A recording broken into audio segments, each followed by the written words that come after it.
सारी प्रशंसा अल्लाह के लिए है जो सभी जहानों का रब है। हम उसकी प्रशंसा करते हैं, उससे मदद मांगते हैं और उससे अपने गुनाहों की माफ़ी चाहते हैं। हम अपने अंदर की बुराई से और अपने गुनाहों के बुरे नतीजों से अल्लाह की पनाह मांगते हैं। हम अपने प्यारे नबी मोहम्मद सल्लल्लाहु अलैहि वसल्लम, उनके परिवार, उनके साथियों और क़यामत के दिन तक उनके नक्शे कदम पर चलने वाले सभी लोगों पर शांति और दरूद और सलामी भेजते हैं। मेरे प्यारे भाइयों और बहनों, अस्सलामु अलैकुम व रहमतुल्लाहि व बरकातुहू। आज मैं एक ऐसे सवाल करना चाहता हूँ जो हम कौन हैं इसके मूल तत्व को छूता है। हम अल्लाह के सामने की तुलना में लोगों के सामने इतने अधिक सावधान क्यों रहते हैं? जब दरवाजे बंद होते हैं, लाइटें बंद होती हैं और कोई नहीं देख रहा होता है, तब आप कौन होते हैं? सच तो यह है कि पूरी अकेलेपन में आप जो व्यक्ति होते हैं, अक्सर वही आपकी असलियत होती है। हमारे आधुनिक समय की सबसे बड़ी आध्यात्मिक चुनौतियों में से एक यह है कि हम एक ऐसी पीढ़ी बन गए हैं जो खालिक के फैसले से ज़्यादा उसकी बनाई हुई मखलूक के फैसले से डरती है। हम लोगों के सामने तो बहुत बारीकी से सही व्यवहार करते हैं, लेकिन अल्लाह के सामने लापरवाह हो जाते हैं। हम इस बात की चिंता करते हैं कि समाज क्या सोचेगा, लेकिन शायद ही कभी ये सोचने के लिए रुकते हैं कि अल्लाह क्या सोचता है। हम सोशल मीडिया पर फॉलोअर्स या लाइक्स खोने से डरते हैं, लेकिन हम अल्लाह की रज़ा खोने से नहीं डरते। हम मानवीय आलोचना से डरते हैं, लेकिन हम ब्रह्मांड के रब के सामने अपनी अंतिम जवाबदेही को भूल जाते हैं। सर्वद्रष्टा निर्माता, सब कुछ देखने वाला खालिक। और यह, मेरे भाइयों और बहनों, एक ख़तरनाक रास्ता है। लोग केवल आपका बाहरी हिस्सा देख सकते हैं। वे केवल वही देखते हैं जो आप उन्हें देखने देते हैं। लेकिन अल्लाह सब कुछ देखता है। अल्लाह उन विचारों को देखता है जिन्हें आप कभी नहीं बोलते। अल्लाह उन आंसुओं को देखता है जिन्हें आप कभी नहीं दिखाते। अल्लाह अकेले में की गई गलतियों को देखता है, ठीक वैसे ही जैसे वह अंधेरे में चुपचाप किए गए अच्छे कामों को देखता है। अल्लाह आपके दिल के भीतर छिपी गहरी नीयत, इरादों को देखता है। बिल्कुल कुछ भी उससे छिपा नहीं है।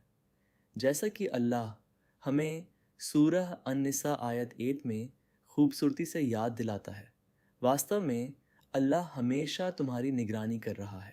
और वह सूरह गालिब गाफिर आयत 19 में फरमाता है, वह आँखों की चोरी और उसे भी जानता है जिसे सीने दिल छुपाते हैं। लोग आपके रहस्यों को नहीं जानते होंगे। आपके परिवार, आपके सबसे करीबी दोस्तों, आपके जीवन साथी को भनक तक नहीं होगी, लेकिन अल्लाह जानता है हमेशा। अल्लाह के साथ जीने का वास्तव में क्या अर्थ है? अब अल्लाह के साथ जीने का मतलब यह नहीं है कि आपको दिन के 24 घंटे मस्जिद के अंदर बैठे रहना है, और न ही इसका मतलब यह है कि आपको दिन के हर मिनट औपचारिक धार्मिक विषयों पर बात करनी है।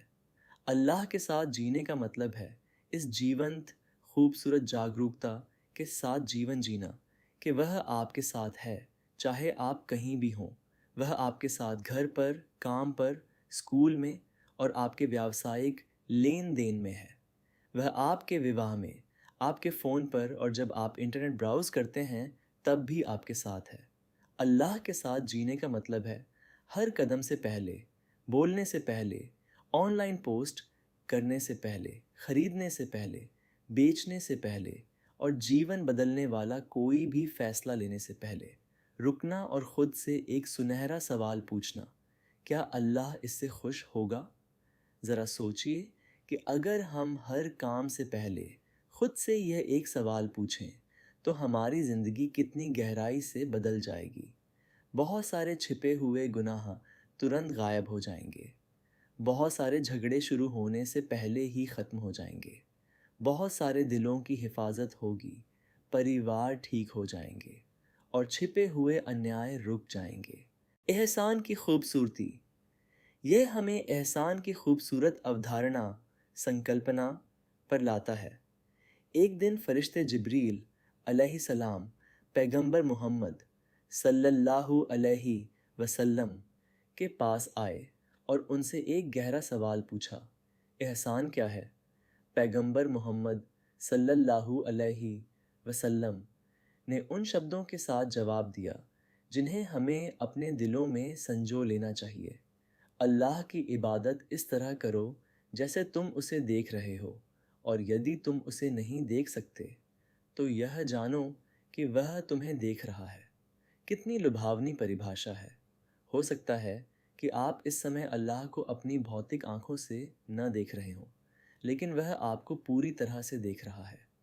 आप क्षण भर के लिए अल्लाह को भूल सकते हैं, लेकिन अल्लाह आपको कभी नहीं भूलता। यही एहसान है। यह सच्ची उच्च ईश्वर चेतना तकवा है, और यह विश्वास ईमान का वह स्तर है जिसके लिए हर एक आस्तिक मोमिन को प्रयास करना चाहिए। ज़रा सोचिए कि अगर हर व्यवसायी ग्राहक से अधिक कीमत वसूलने से पहले इसे याद रखता। ज़रा सोचिए कि अगर हर पति अपनी पत्नी को कड़वे शब्दों से चोट पहुंचाने से पहले, या हर पत्नी अपने पति से अन्यायपूर्ण बात करने से पहले इसे याद रखती।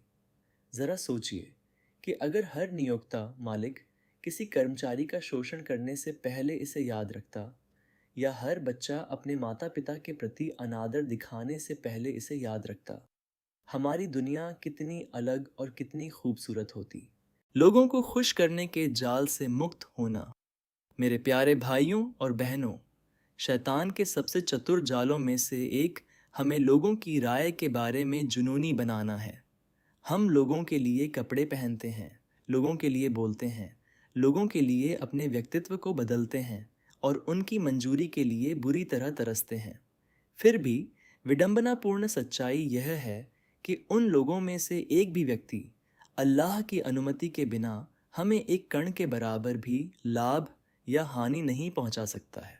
कुरान हमें बार बार सिखाता है कि सच्चा सम्मान, गरिमा और सफलता केवल अल्लाह से मिलती है। यह सामाजिक स्थिति, लोकप्रियता, धन या उपाधियों से नहीं आती है। एक सच्चा आस्तिक इस शक्तिशाली समीकरण को समझता है। यदि अल्लाह मुझसे खुश है तो पूरी दुनिया की नकारात्मक राय कोई मायने नहीं रखती, लेकिन अगर अल्लाह मुझसे नाखुश है तो पूरी दुनिया की तारीफ भी मुझे नहीं बचा सकती। पैगंबर मोहम्मद सल्लल्लाहु अलैहि वसल्लम के साथियों ने इसे गहराई से समझा था। उन्होंने हर चीज़ से ऊपर अल्लाह की रजा की तलाश की, और यही कारण है कि अल्लाह ने उन्हें महानता तक पहुंचाया। अकेले में किए जाने वाले गुनाहों का खतरा। हमें सावधान रहना चाहिए, क्योंकि बहुत से लोग जनता के सामने बड़े गुनाहों से बचने में माहिर होते हैं, लेकिन जैसे ही वे अकेले होते हैं वे आराम से उनमें लिप्त हो जाते हैं। जब आंखें उन पर होती हैं तो वे खूबसूरती से व्यवहार करते हैं। जब लोग कमरा छोड़ते हैं तो उनका चरित्र भी उनके साथ चला जाता है। पैगंबर मोहम्मद सल्लल्लाहु अलैहि वसल्लम ने हमें इसके बारे में एक चौंका देने वाली चेतावनी दी है। उन्होंने उन लोगों के बारे में बात की जो न्याय के दिन क़यामत नेक कामों के पहाड़ों के साथ आएंगे, जो तिहामा के सफ़ेद पहाड़ों जितने विशाल होंगे। लेकिन अल्लाह उन कर्मों को बिखरी हुई धूल में बदल देगा। क्यों? क्योंकि जब वे अकेले थे तो उन्होंने बिना किसी परवाह के अल्लाह की पवित्र सीमाओं का उल्लंघन किया। उन्होंने निर्माता की दृष्टि से अधिक सृष्टि की दृष्टि का सम्मान किया। मेरे भाइयों और बहनों, आइए हम अल्लाह को कभी भी अपने जीवन में सबसे कम महत्वपूर्ण देखने वाला न बनाएं। यदि किसी सुरक्षा कैमरे की उपस्थिति आपके व्यवहार को बदल देती है, तो याद रखें कि अल्लाह का ज्ञान किसी भी तकनीक से असीम रूप से बड़ा है। यदि आपके बॉस की उपस्थिति आपको अधिक मेहनत कराती है, तो याद रखें कि अल्लाह की उपस्थिति निरंतर है। यदि समाज की राय यह तय करती है कि आप कैसे कार्य करते हैं, तो याद रखें कि अल्लाह का निर्णय शाश्वत हमेशा रहने वाला है। चरवाहा लड़का की कहानी। मैं आपके साथ एक खूबसूरत कहानी साझा करता हूँ जो इसे पूरी तरह से दर्शाती है। यह एक ऐसी कहानी है जिसे आपने शायद पहले भी सुना होगा, लेकिन इसे बार बार सुनाया जाना चाहिए चाहिए जब तक कि यह हमारी हड्डियों में गहराई तक न बैठ जाए। ईमान वालों के नेता उमर इब्न अल खत्ताब रजी अल्लाहु अन्हु एक बार अपने सेवक के साथ रेगिस्तान से गुजर रहे थे। वे अपने लोगों के दिलों और स्थितियों की जांच करना पसंद करते थे। रास्ते में वे भेड़ों के एक बड़े झुंड की देखभाल कर रहे एक युवा चरवाहे लड़के से मिले। उमर रजी अल्लाहु अन्हु ने लड़के की ईमानदारी की परीक्षा लेने की इच्छा से उससे कहा, मुझे इनमें से एक भेड़ बेच दो। लड़के ने ईमानदारी से जवाब दिया, ये बेचने के लिए मेरी नहीं है जनाब, ये मेरे मालिक की हैं।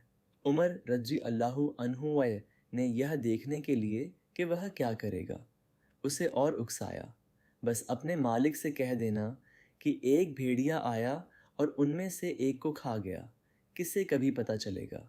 इस लड़के को देखिए, उसके पास कोई धन नहीं था, कोई उच्च सामाजिक स्थिति नहीं थी और कोई उन्नत डिग्री नहीं थी। फिर भी उसने ऐसे शब्द कहे जो 1000 से अधिक वर्षों से इस्लामी इतिहास में गूंज रहे हैं। उसने उमर की तरफ देखा और पूछा, फ़ा अयना अल्लाह, तो फिर अल्लाह कहाँ है? किसी ने इस लड़के को धर्मशास्त्र का कोई जटिल विश्वविद्यालय पाठ्यक्रम नहीं पढ़ाया था, लेकिन किसी ने अर्रकीब, हमेशा निगरानी रखने वाले, की जागरूकता को उसके दिल में गहराई से बो दिया था। वह कुछ ऐसा समझ गया था जिसे उपाधियों और डिग्रियों वाले हम में से बहुत से लोग अक्सर भूल जाते हैं।